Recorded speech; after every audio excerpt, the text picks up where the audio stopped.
खूनी कुआं। सीमा गर्मियों की छुट्टियों में अपनी नानी के गांव आई थी। सीमा नानी के घर पहुंचने के बाद अपनी नानी के पैर छूती है और उनसे आशीर्वाद लेती है।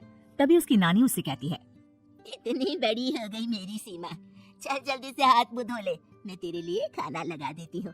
भूख लगी होगी ना? हाँ नानी, भूख तो लग रही है मुझे, आपके हाथ के बने हुए पीले दाल और चावल खाने की। कितना टाइम हो गया है मुझे आपके हाथ का बना हुआ दाल चावल खाए हुए।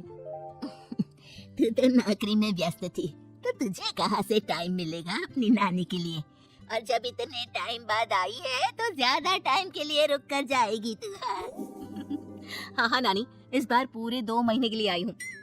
सीमा की नानी अंदर जाकर उसके लिए खाना बनाने लगती है। सीमा कमरे में अकेली होती है, तभी उसे किसी औरत के रोने की आवाज सुनाई देती है। वो कभी खिड़की से बाहर झांकती है तो कभी दरवाजे से बाहर झांकती है। उसे समझ में नहीं आ रहा होता है कि आखिर रो कौन रहा है। तभी नानी खाना लेकर आ जाती है। वो अपनी नानी से कहती है, नानी, कोई औरत रो रही है क्या? मैं जब से यहाँ आई हूँ तब से मुझे यहाँ किसी औरत की रोने की आवाज आ रही है। हे भगवान, कहीं ये वही तो नहीं? बोलो ना नानी। अरे कोई नहीं रो रहा, ये तेरे मन का वहम है। और तू ना अब खाना खा ले, ज्यादा यहाँ वहाँ की बातों में ध्यान मत दिया कर। जल्दी से खाना खा और फिर मेरे साथ आ जा मेरे कमरे में, दोनों बैठकर खूब सारी बातें करेंगे। ऐसे ही अगले दिन सीमा अपनी नानी के साथ गांव के बाजार जा रही होती है। उसी रास्ते में फिर से किसी औरत के रोने की आवाज आती है। वो अपनी नानी से कहती है, अरे नानी, क्या सच में तुम्हें अभी भी किसी औरत की रोने की आवाज नहीं सुनाई दे रही? मुझे किसी औरत की बहुत बुरी तरीके से रोने और चीखने की आवाजें आ रही है। मैं बहुत परेशान हूँ नानी, आखिर ये कौन है? मुझे लगता है कि सीमा को शहर भेज देना चाहिए, यहाँ रहना उसके लिए ठीक नहीं। नानी बोलो ना, आप चुप क्यों हो जाती हो? सीमा, तू घर चल, मुझे तुझसे बहुत जरूरी बात करनी है। नानी सीमा को घर ले आती है और सीमा से कहती है, सीमा, कल सुबह तू शहर वापस चली जाएगी। अरे अचानक? आखिर क्या बात है नानी, आप मुझे ऐसे जाने को क्यों कह रही हो? मैं बस जो कह रही हूँ उस पर ध्यान दे। तू कल सुबह यहाँ से चली जाएगी, और ये बात मैं कोई मजाक में नहीं बोल रही। तू कल जाएगी तो मतलब जाएगी। अरे नानी, चली जाऊंगी मैं, ठीक है, पर आखिर बात क्या है ये तो बता दो। मम्मी से कोई बात हुई है या फिर मुझसे कोई गलती हुई है जो तुम मुझे अचानक से जाने के लिए बोल रही हो? देख सीमा, रात बहुत हो चुकी है और मुझे इस बारे में कोई बात नहीं करनी। चल, अब चल के मेरे साथ सो जा, सुबह की बस पकड़कर तुझे शहर भी तो जाना है। सीमा को अपनी नानी का ऐसा व्यवहार देखकर बहुत ही अजीब लगता है। उसे कुछ समझ में नहीं आ रहा होता है कि आखिर उसकी नानी उसे अचानक से गांव छोड़कर जाने के लिए क्यों कह रही है। ये सारी बातें सोचते सोचते सीमा की आंख लग जाती है और वो अपनी नानी के साथ सो जाती है। ऐसे ही आधी रात को सीमा को फिर से किसी औरत की रोने की आवाज सुनाई देती है। वो उस औरत की आवाज सुनकर बार बार करवटें बदल रही होती है और तभी उसे सपने में भी एक अजीब सी औरत की परछाई दिखाई देती है, जो इतना चीख चीख कर रो रही होती है कि सीमा डरकर उठ जाती है। वो पूरी पसीने पसीने हो रही होती है। वो अपने आसपास देखती है तो घर में बिल्कुल शांति का माहौल होता है। सीमा घबरा जाती है। वो अपनी नानी को जगाने की कोशिश करती है, मगर उसकी नानी नहीं जगती। सीमा को फिर से उस औरत की रोने की आवाज सुनाई देती है। आखिरकार सीमा अपने आप को रोक नहीं पाती और वो घर का दरवाजा खोलकर बाहर निकलती है।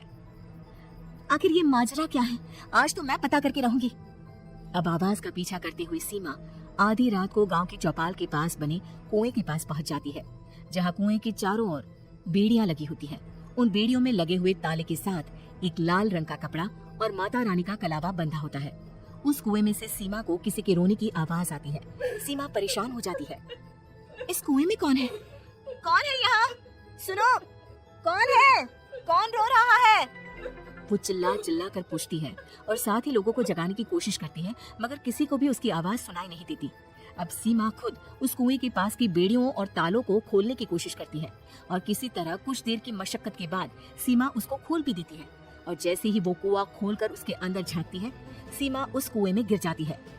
इतने में उसकी नानी की नींद भी खुल जाती है और सीमा को पास ना देखकर नानी परेशान हो जाती है। नानी घबराकर पूरे घर में उसे ढूंढने की कोशिश करती है, जिसके बाद उसकी नानी और सभी लोग उस खूनी कुएं के पास जाते हैं और सीमा की नानी कुएं के पास खड़ी होती है। सभी गांव वालों और सीमा की नानी को सीमा के चिल्लाने की आवाज आती है, बचाओ, कोई मुझे बचाओ, मेरी बच्ची, हम आ गए, हम तुझे बचा लेंगे। नानी, मुझे यहाँ बहुत डर लग रहा है। यहाँ इंसान की कटी हुई मुंडियाँ, हाथ, पैर और कंकाल है और खून भी है। नानी, मुझे डर लग रहा है।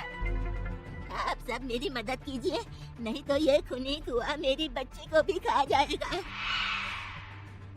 अरे मुझे तो ये समझ में नहीं आ रहा कि आखिर इस खूनी कुएं को खोला किसने। सालों पहले इसको इतनी मुश्किलों के बाद तांत्रिक बाबा ने बंद किया था। अरे पूरा गांव खूनी कुएं के बारे में अच्छे से जानता है, तो कोई भी जानबूझकर तो ऐसा करेगा नहीं।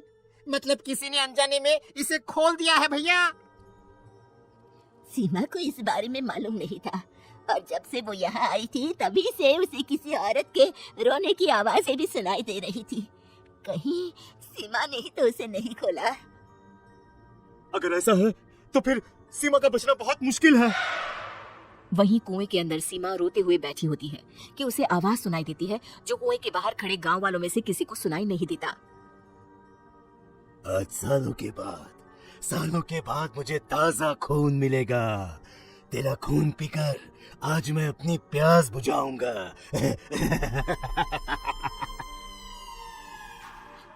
कौन है? कौन है? मत मारो प्लीज, मुझे जाने दो प्लीज। मैंने किसी का क्या बिगाड़ा है? वो तुझे मरने के बाद पता चल ही जाएगा। जितने में गांव वाले और सीमा की नानी कुछ सोच पाते, उतने में उन्हें सीमा के चिल्लाने की आवाज आती है और अगले ही पल सब शांत हो जाता है। क्या हुआ? सीमा, मेरी बेटी। माफ करना बहन, लेकिन अब सीमा वापस नहीं आएगी। हमें एक बार फिर से कुएं को बंद करना होगा।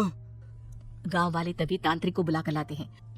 एक बार फिर अपनी शक्ति से तांत्रिक बाबा उस कुएं को हमेशा हमेशा के लिए बंद कर देते हैं और वहां एक बोर्ड लगा दिया जाता है कि यहाँ